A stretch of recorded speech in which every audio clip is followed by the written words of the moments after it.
Good afternoon, everyone. This is the first video I've put up in quite some time.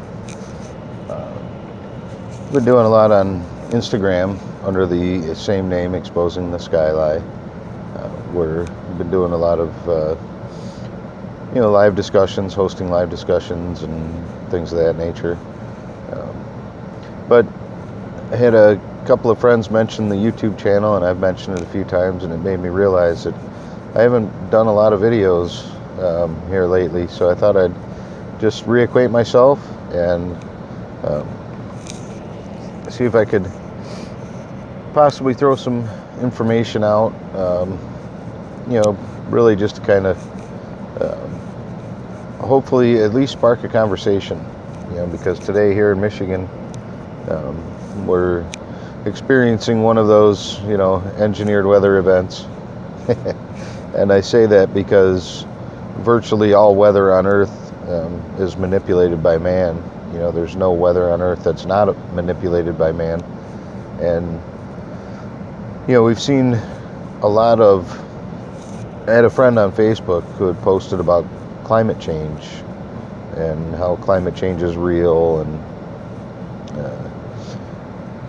stuff like that. And I was just kind of looking at some of the comments and the responses, and it sort of got me to thinking that, people are really divided on this topic, especially the idea that our climate is changing.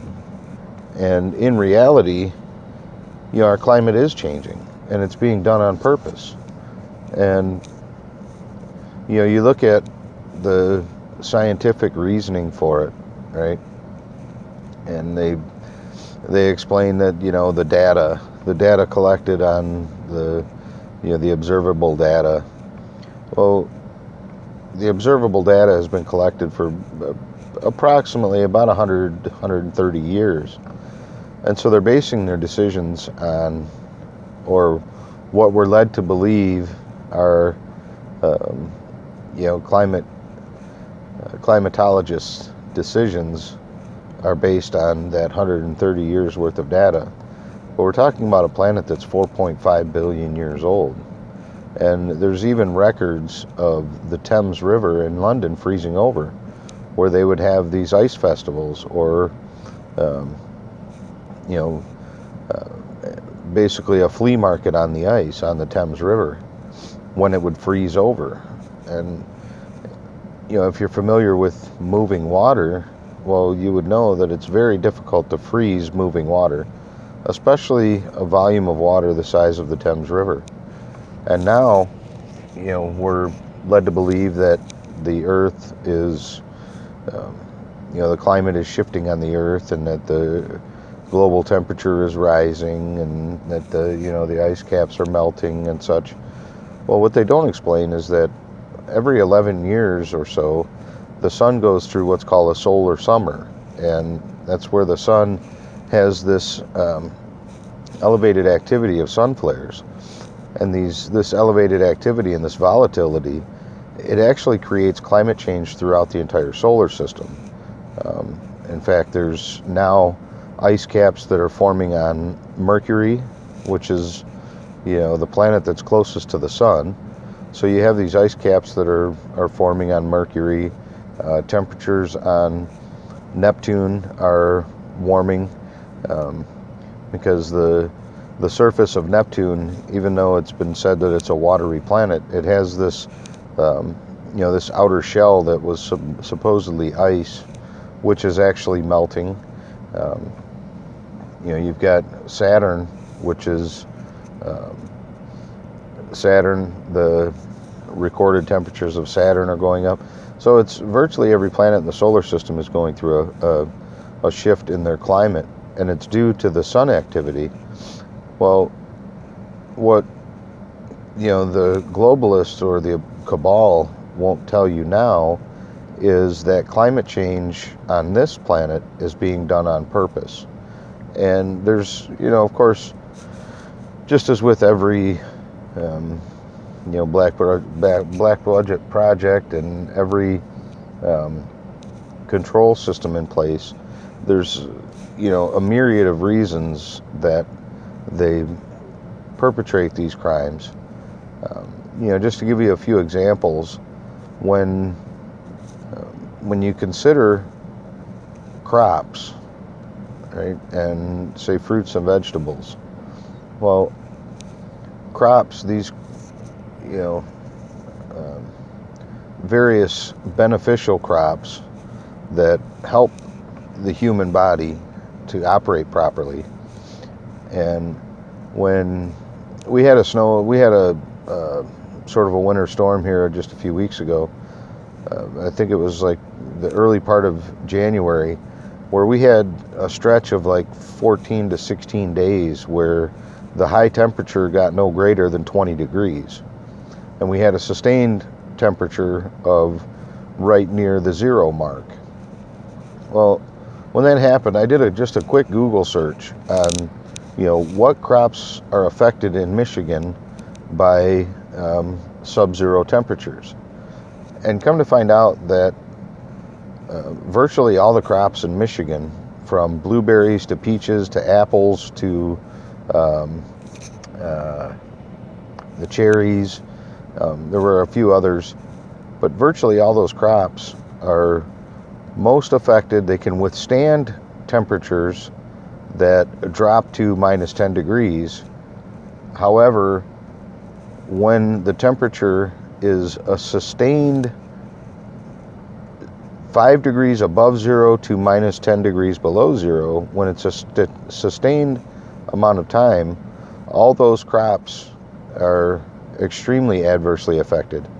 And so when we have this stretch of over 2 weeks where that's right in the target temperature, well, those crops are affected.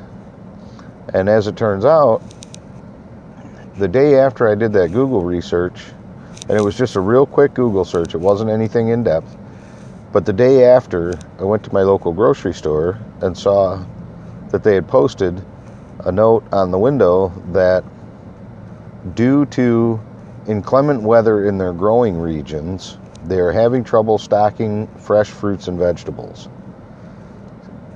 So now I'm looking at prices, right? So we see that they've engineered this scarcity, but then I begin to look at prices, and I have in mind, the weather throughout the country. There was through that same stretch of time, you had snow being reported in Florida, snow in South Carolina, snow in Texas.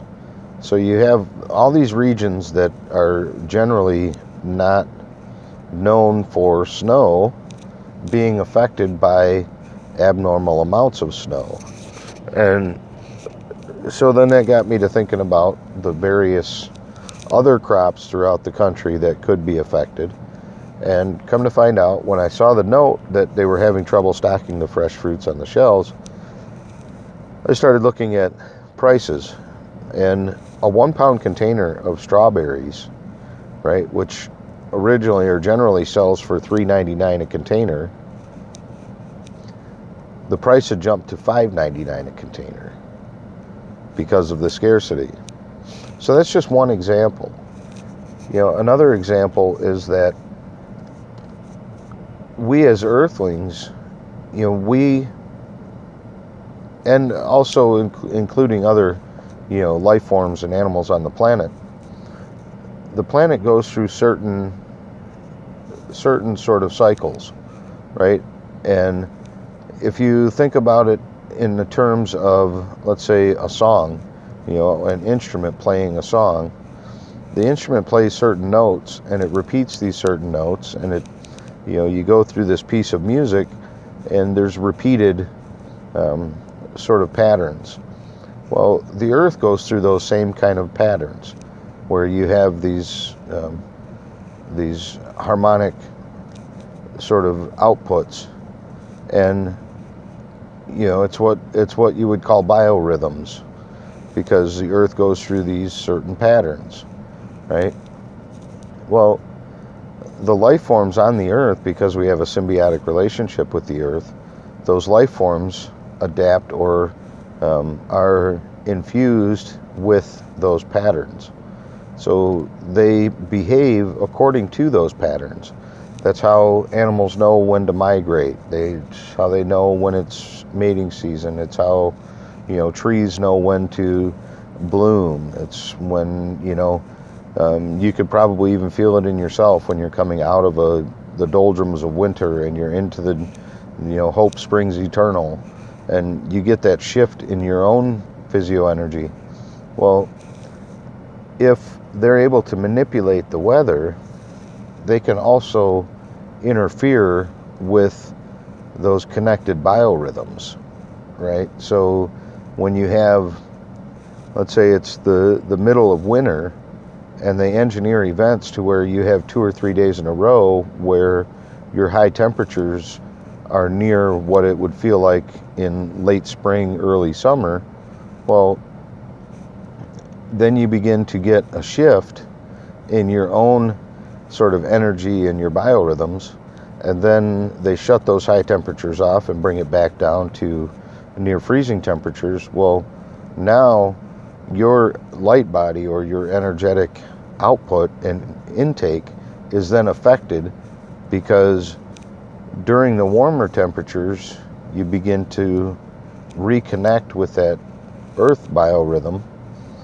and when they interfere with that, now that creates this disconnect among people, because you have this feeling of hope springs eternal, which is then sort of ripped away from you, and now that puts you into sort of a state of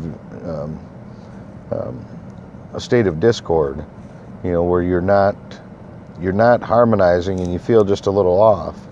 So that's just a couple of examples of why they would try to manipulate the weather. Now, climate change as a subject in and of itself is very real, right? But it's not the climate change that we're led to believe it is. The climate change that we're seeing is the normal processes of the Earth, is that the Earth heats up during the day, and then at night, when there is no direct sunlight, no direct radiation, it has the luminescence from the moon, but the Earth absorbs and heats up during the day, and then at night it's allowed to release that heat, and that heat then dissipates into the atmosphere. Well, because of the aerosols, the chemtrails, the solar radiation management, what they've done is they've created like an insulating blanket around the Earth.